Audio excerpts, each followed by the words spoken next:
There's a place in this world where the dead outnumber the living by 100 to 1. And they have never stopped trying to tip the scales. We build hospitals to keep the darkness at bay, to fight the invisible enemies that seek to claim us. But what happens when the hospital itself becomes the enemy? When the very walls absorb the agony of thousands, becoming a prison for souls who don't even know they've been pardoned by death? This isn't a campfire story. This is a warning, built on a foundation of 64,000 certified deaths, echoed in the coughs that still rattle through the halls of Louisville, Kentucky's most infamous landmark. This is the verified horror of the Waverly Hills Sanatorium. The data doesn't lie. In the early 20th century, tuberculosis was the leading cause of death in the United States. It was a ruthless, indiscriminate killer, a ghost that lived in a breath, a shadow that clung to the lungs. And in the rolling hills just south of Louisville, a fortress was built to wage a war against it. Waverly Hills Sanatorium opened its doors in 1910, a beacon of hope that would quickly become a factory of despair. The numbers are staggering, a matter of public record. At the height of the epidemic, one patient was dying every single hour. The official count is 64,000 souls, but many historians and archivists, reviewing the chaotic and overwhelmed record-keeping of the time, believe the true number is far, far higher. These are not ghosts of folklore. They are a statistical certainty, a mass grave of energy, trapped in a building that was designed to be a tomb. For decades, the story of Waverly was one of historical tragedy, a sad chapter in a medical textbook. But then the internet found it, and in 2025, something shifted. It became a global obsession. Google Trends data from this year shows a terrifying 400% spike in searches for Waverly Hills body shoot and Waverly Hills coffin ghost. YouTube analytics reveal that videos tagged with these terms have amassed over 200 million combined views in the last 8 months alone. This wasn't just morbid curiosity. This was a collective digital awakening to a signal broadcast from the past. People weren't just watching. They were listening. And they were hearing something that chilled them to the bone. A sound captured on hundreds of separate devices by hundreds of separate visitors. A sound that should have been impossible. A wet, ragged, phlegmatic cough, echoing from an empty room. This digital echo drew the attention of the most hardened paranormal investigators in the world. Among them was Laura Evans, a tech-savvy skeptic with a channel dedicated to debunking hauntings with scientific rigor. Her team, equipped with spectrum analyzers, FLIR thermal cameras, and ambient noise cancellation software, entered Waverly in March of 2025. They weren't there for ghosts. They were there to prove that every reported phenomenon, every whisper, every shadow, every cough, had a rational, earthly explanation. Drafts, settling concrete, wildlife in the walls. Their mission was to silence the superstition with cold, hard data. For the first few hours, the data was blissfully, boringly normal. Then they decided to descend into the heart of the darkness. The body chute. The body chute, or the death tunnel, is no secret. It's a grim concrete reality. A 500-foot-long underground tunnel built to discreetly transport the countless dead from the wards to the waiting hearses at the bottom of the hill. It was a logistical necessity to maintain the morale of the living, to hide the relentless harvest of the dead from the patients still fighting for their lives. To walk its length is to walk through a throat of concrete, swallowing you into the earth.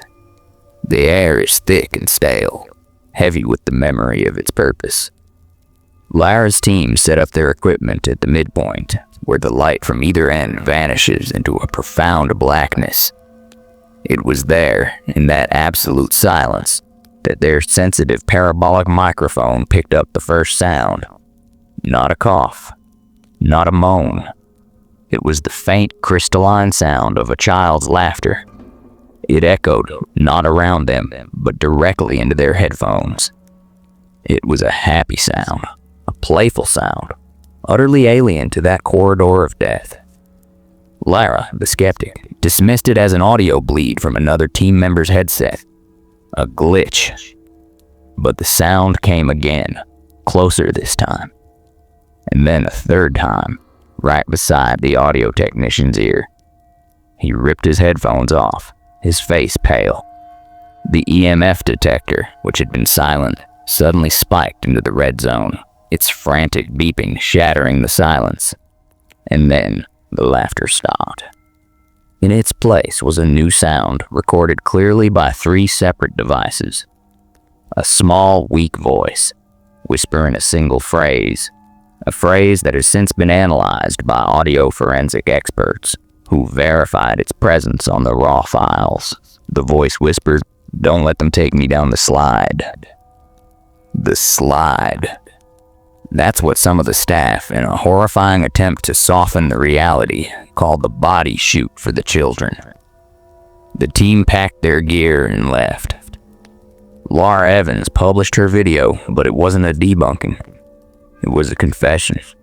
A admission that something in that tunnel defied every logical tool at her disposal. The data had failed. The fear had won. But Laura's experience was just a prelude. The event that truly broke the internet, the incident that sent those search trends into the stratosphere, occurred 2 months later. A well-known live streamer named Mateo Cruz decided to spend 24 hours alone in Waverly's most haunted wing, the 4th floor, broadcasting everything to his millions of followers.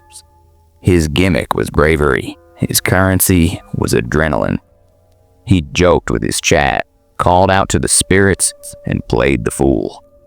For the first 12 hours, it was a spectacle of nothing. Then the atmosphere changed. It was subtle at first. A door he had propped open with a brick slowly swung shut on its own, the brick unmoved. The temperature in the room, according to his on-screen telemetry, dropped 15 degrees in under a minute. Mateo's bravado began to crack. He started hearing things his microphone couldn't pick up. Scratches. A dragging sound. The sound of chewing. He decided to go to the one place even veteran guides refused to enter after dark. Room 502. The room of the head nurse who hanged herself from the light fixture. A story verified by Louisville Metro Archives. The room where another nurse allegedly threw herself from the window 5 years later. As he approached the door, his live stream feed, which had been crystal clear, began to distort. The video stuttered, the audio warped. But his voice, laced with a new genuine terror, was still audible. He said, "It smells like iodine and rot." "Why does it smell like that?" Iodine. A common antiseptic used in the sanitarium's daily routines. A smell none of his modern viewers would recognize, but one every single patient and staff member would have known intimately. A smell buried in the past. He pushed the door open. The room was empty. And then from the hallway behind him, clear as day for his audience to hear, came the sound. A deep, racking, uncontrollable cough. The cough of a drowning man.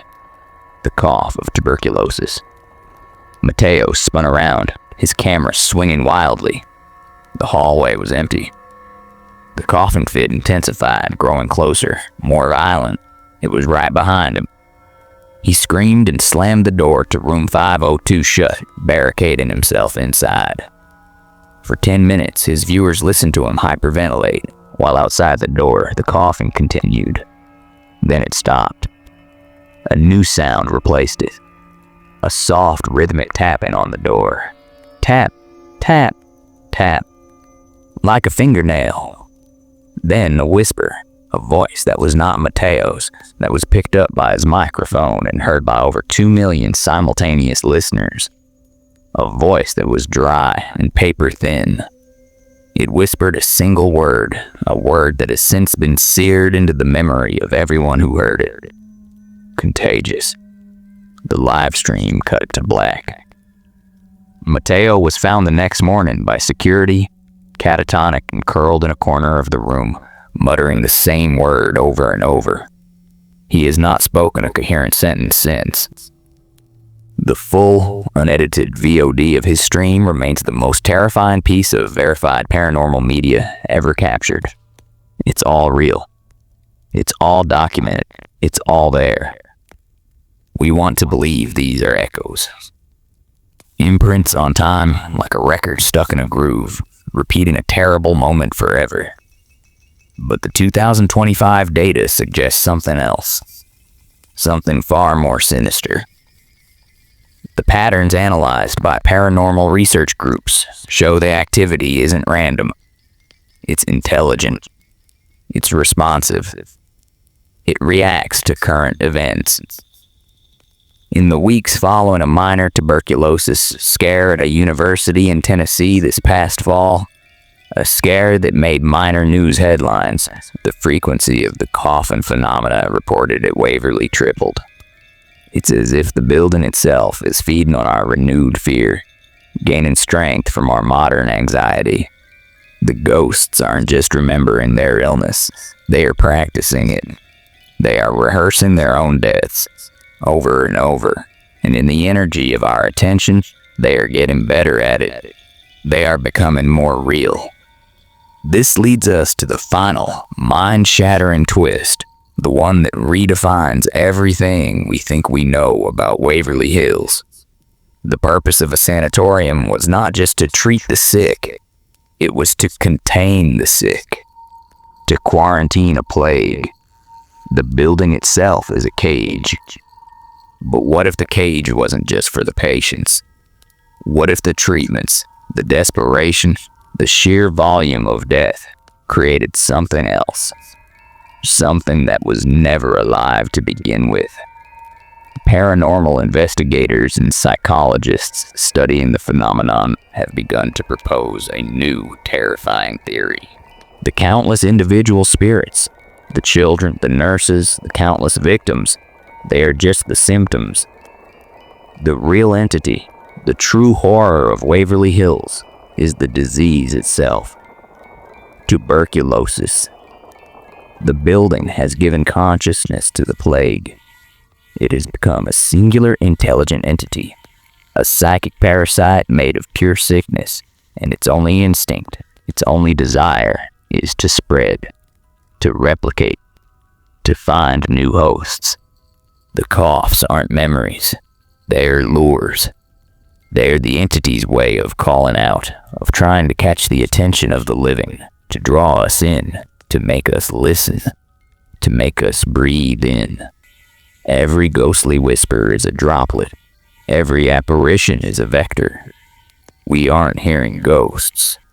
We are hearing the sentient, hungry memory of a pathogen that wants to live again, and it is using the echoes of its past victims as a weapon to secure its future. We locked away a monster of brick and mortar, believing we had conquered the beast it held. We were wrong. We merely gave it a place to grow, to fester in the dark, fed by a diet of agony and fear. It has been patient. It has been waiting. And in our modern age of connectivity, of live streams and viral trends, it has found its new method of transmission. Not through the air, but through the signal. Through the sound of a cough on your speakers, a whisper in your headphones, a story that makes you hold your breath without even realizing it. You came here tonight to hear a ghost story. You didn't realize you were being exposed. So if you feel a tickle in the back of your throat now, a dry, unfamiliar itch, don't be alarmed. It's probably just your imagination. After all, a ghost can't hurt you, but an idea can, a memory can, a story can. And some plagues never truly die. They just wait for the right moment to come up for air. So listen closely to the silence around you and tell me, what do you hear?